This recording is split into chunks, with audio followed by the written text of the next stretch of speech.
Hi! For today's video, hello mga kabarangay. Tumayo ako sa isang kalsada at parang may napansin po ako isang matandang lalaki. Nahirap po siya maglakad. Unti-unti po lumalapit ako sa kanya. Nung may dumaan na motor sa gitna at napahinto ako.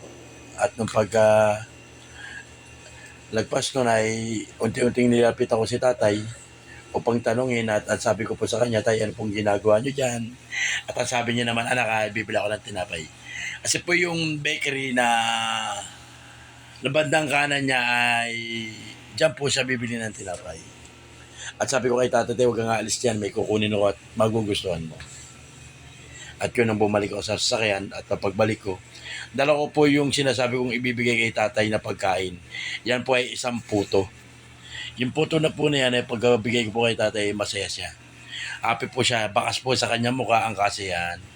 At ang sabi niya sa akin, anak, maghapon kong kakainin ito. Sabi niya po sa akin. At sabi ko, tay, happy daw po siya. At doon, happy rin ako sa naramdaman ko kay tatay. Kaya at umalis na po at nagpaalam at kumuhay po ako sa kanya. Sa akin mga manonood at makanood ng video na to, like and share and follow nyo lang po sa Facebook account ko, no? At yun po, maraming salamat.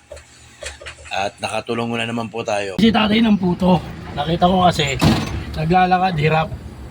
Kaya naisipan kong bigyan ng puto dahil nga sabi niya nagugutom daw siya. Nung binigay ko po yung puto sa kanya, natuwa at sabi niya hanggang hapon na daw nakakainin. So paano is watching, bye bye.